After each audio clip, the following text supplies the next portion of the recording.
Should you use a list for a lookup like this, or is a set the secret weapon? If you want to code like a pro, stick around to find out. Let's break it down. We have a basic list of items right here. It's just a simple collection of letters. As you can see, this is our list. Notice how some letters like A appear more than once. Now let's filter them. Our goal is to strip away the letters in C. We're using the sleek list comprehension syntax here. Check my earlier videos if you need a refresher, but here's the quick version. We have a loop that scans every single item in our collection. That item variable is our target. That covers our first list. Next, we apply a filter to the data. This filter only keeps an item if it passes our specific condition. Simple, right? Here are the values we want to remove. If a value from the original list is not in our remove list, we keep it. That value is saved into item and wrapped in square brackets, which converts the whole thing back into a clean list. Finally, we reassign it, replacing our old list with a new one. Now look at the second example. The logic is identical, but there's one massive difference. Instead of a list, we've wrapped our values in a set. See those parentheses? That tiny change is a total game changer. When Python checks a condition for an item like the letter A, it looks to see if it exists within the remove values. It's performing a lightning-fast lookup. Think of it like a high-speed search. It's similar to an Excel lookup, but much smarter. So why is a set so much faster than a standard list? With a list, Python has to hunt for the item manually. It has to check every single spot, one by one. Imagine we're searching for the letter Y. Since Y is at the very end, the hunt begins. It checks the first spot. Is it the same as Y? No. Moving on. Is C the same as Y? Still no. Is X the same as Y? Nope. And so it continues. It finally hits the last position and finds the match. But a set is different. It creates a hash for every item. Think of a hash as a direct digital address in memory. Python can jump straight to that exact location. When you look for Y, Python calculates that unique code. Because that code is stored, it leaps directly to the letter Y. No more checking every item in a long, boring line. It finds it instantly. If you're familiar with big O notation, lists are a linear crawl. You have to process every single element. But with a set, it's a constant time operation. Just one check, one comparison, and you're done. You don't have to count 1, 2, 3, and 4. With 4 items, a list might take 4 attempts. But the set, it only needs one. One single check, regardless of the other items. The performance boost is massive, especially as your data grows. If your library is huge, you want to avoid those endless lookups. When speed is your priority, remember this rule. Always keep it in mind. Choose sets over lists for your lookups. The code might look simple, but the set is infinitely faster. Imagine having to search through a million items. A list would force you into a million separate checks. With a set, it's still just one. Speed matters. Imagine we have a list of essential tasks for our system to execute. We need to process a payment, send an email, and generate a report. We have organized these into a list. In Python, lists are defined by these square brackets. Now, let's look at the while loop. The phrase while tasks tells Python to keep running as long as the list isn't empty. We process each item by calling the pop method. We specifically target index 0 to grab the very first task in line. That represents the first item waiting in our queue. As we handle the first entry, executing the pop method removes the payment task from the list. It is extracted and becomes the current task. From here, you can perform any action you need, using that specific task data. In this demonstration, we are printing a status message to show the current task is running. And here is the successful output. As long as tasks remain, the loop will cycle through every single item. It pops the item, processes it, and clears it from the queue. The next item then shifts down to fill index 0. Now, only 2 items remain. The email task is actioned and subsequently popped. Next, the final report task is processed and removed. This simple combination of a list and a while loop creates an automated check for new work. While the list is not empty, the system continues to process and pop each task. Pop is a powerful built-in method available to all Python lists. That is why we can access it so easily here.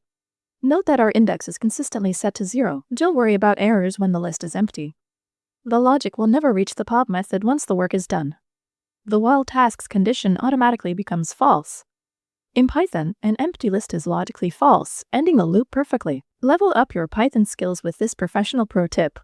Need to strip out duplicate emails from a messy list? How do you do it? And how do you do it without the hassle? Forget complex loops. Meet Python's built-in powerhouse, the set. Sets strictly enforce unique values. By converting your list into a set structure, Python accepts the data and instantly filters it. Duplicates, gone in an instant. Notice this repeating email address right here? We want it removed. Now, why convert it back to a list? Because most workflows or other methods require a standard list format to function. We are simply resetting the data type. Run the code and look, the clutter is gone. Only unique emails remain. But here is the kicker, sets are incredibly fast. Look at this list of allowed users. Imagine checking access for over 100,000 users. Using the IN operator here, checks membership immediately. This is lightning fast, even with millions of data points. It is pure speed. Use sets for performance and effortless deduplication. You likely already know how to replace a single list item. In this list of servers, I want to swap a specific entry. I'll target the item in this position, which is index 0 and then index 1. Let's replace this with the backup. We simply refer to the list's index. By targeting index 1, we can override it right here. Simple enough, right? When we run this, you'll see the item has been updated. But what if you need to replace multiple items at once? Do you know the secret? Let's find out. Look at these statuses. Pending, pending, failed, and pending. We want to batch update the statuses from index 1 to. Now, remember, with slicing, the ending index of 3 means Python stops just before that third element. So here is index 0, here is index 1, here is index 2, and here is index 3. The slice ends right before that final position. The number after the colon is our stop position. When we execute this, look at the result. It updated both pending and failed to processed. The first and last pending statuses remain untouched. You might think you can do this using standard indexing, by just assigning a new list to a single index. Let's try that. I'll add a list here containing version 2. Wait, this won't work as you expect. Compare our previous result to what we have now. Can you see the difference? It nested a list inside our list, not what we wanted. This is where the power of the slice index comes in. It intelligently replaces the selected items. If we want to turn those middle items into 2 failed tags, while keeping the outer statuses as they are, we can. Let's try a different example. We'll use hold so the change is crystal clear. Hold and hold 2. Now, think about what happens if I set the slice to start at the and end at the. Will it replace one item or both? Or will it insert them without removing anything? Notice we have pending twice. Running this, check out the magic. It actually inserted hold and hold 2 at the start. We're right back at the beginning of the list.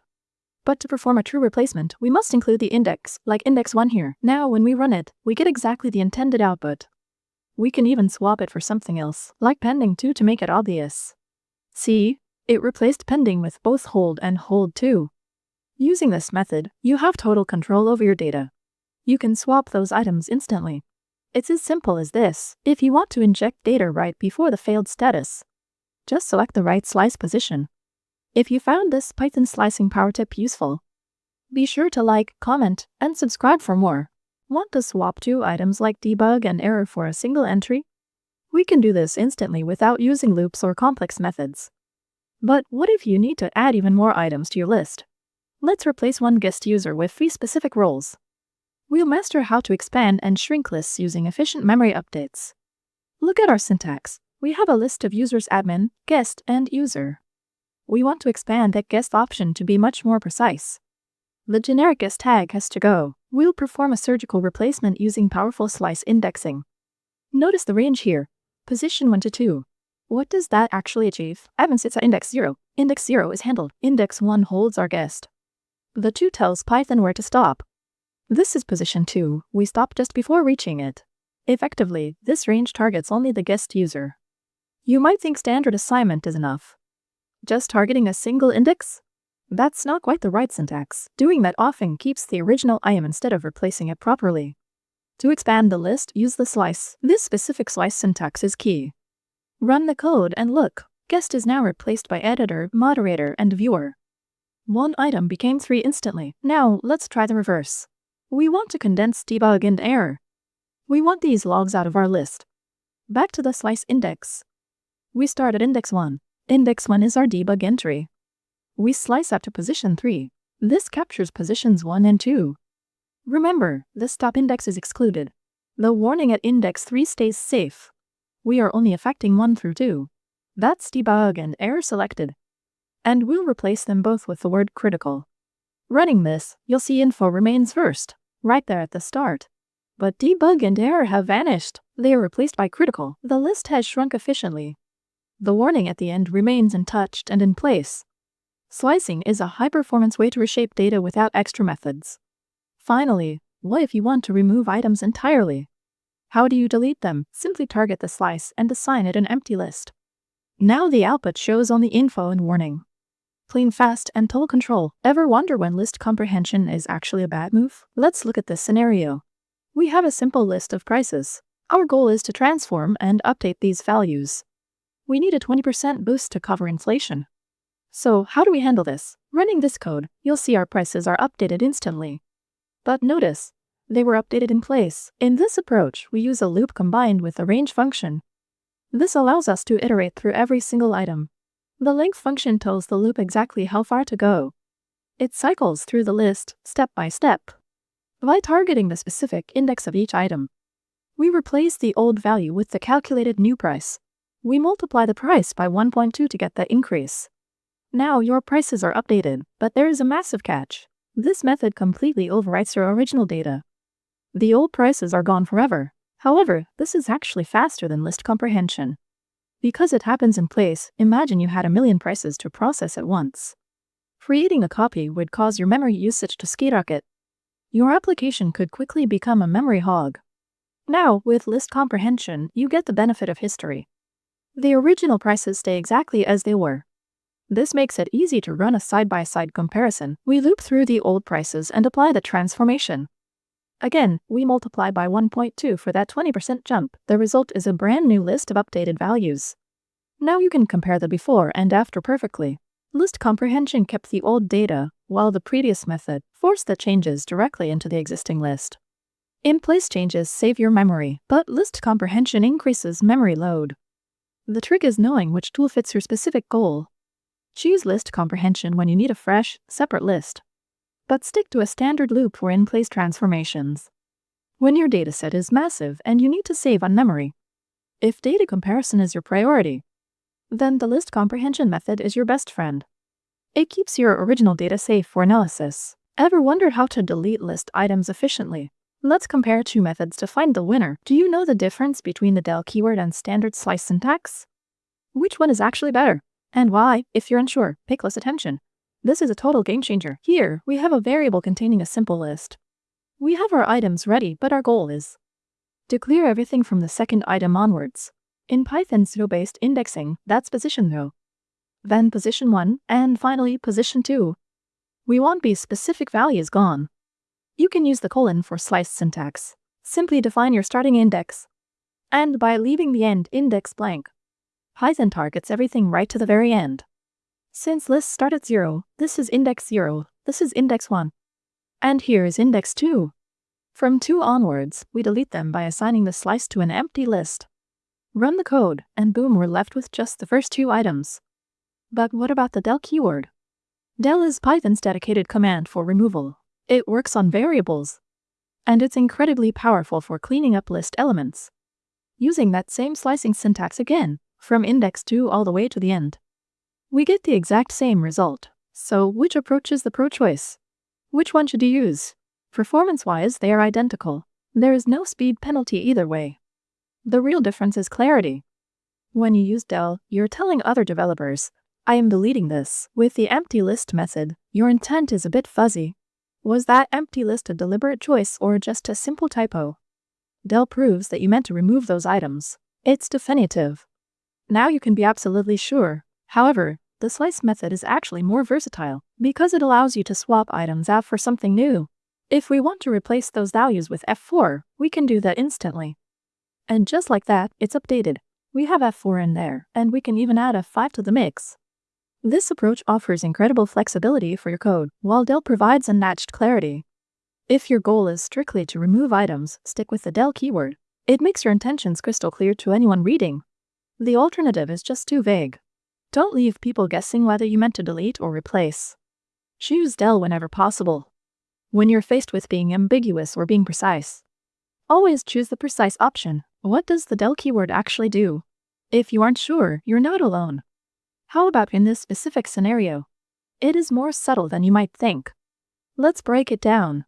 First, we define a variable. This variable holds the value 10. If we use the del keyword on this variable, what do you expect to see? We assign it, we delete it, and then we try to print it. Running this code reveals the immediate result. Python throws an error. X is not defined. The del keyword has effectively erased the variable name. Think of it like this. You had the number 10, and it had the label X. You just ripped that label off. Without that label, you can't access the value. But what happens in this case? We have a list assigned to a variable called A. Then we create a second variable that points to the first one. Now variable B is equal to A. In Python, a reference is created for this list, and that reference is handed to variable A.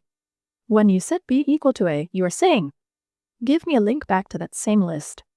Now, if you delete A, what happens to the data? Think carefully before we reveal the answer. Let's see if your guess was right. Look at that. It still prints the values in B. However, if we try to print variable A, we get the familiar error, A is not defined. Yet, for B, the list is still perfectly accessible. Here's the secret. Setting B to A doesn't copy the list. It simply stores the address of where that list lives in memory. Remember, variables are just labels. When you remove one label, variable B is still pointing to the data. The underlying reference is still intact. Deleting A or B individually doesn't harm the data itself. Variable B still holds a direct pointer. So the list elements remain safe and sound. But of course, there's more to the story. I hope this clarifies how the del keyword truly operates. Stick around as we dive even deeper, especially into how it behaves inside a function. Do you know the real difference between the del keyword and the none data type? Understanding this distinction is absolutely vital for your code. Let's start with a variable holding the value 100. The number 100 is allocated in memory and then assigned the label X. This is the essence of variables. They are simply labels. Once assigned, these labels act as a direct reference to that specific data, sitting inside your computer's memory. But running a del statement will actually destroy that label. Once the label is removed, that orphan data will eventually be wiped clean by the Python runtime environment. If you try to use that variable after using del to remove it, you'll trigger an error saying that name X is not defined. That's because the label no longer exists after the del command runs. It is completely gone. So what does none mean? If you have variable X and you later assign it the value of none, remember that it originally held that 100. In your memory, there's a specific location for that 100. But when you reassign it to none, that previous value is released. And now we're back. We've updated the reference. In this case, X still exists, but it points to nothing useful. This is the critical distinction to remember. Know when to use del and when to use none. Essentially, use del if you want to ensure the code can never access that variable again. And use none when you want the variable to stay active, but you want it to point to nothing useful at all.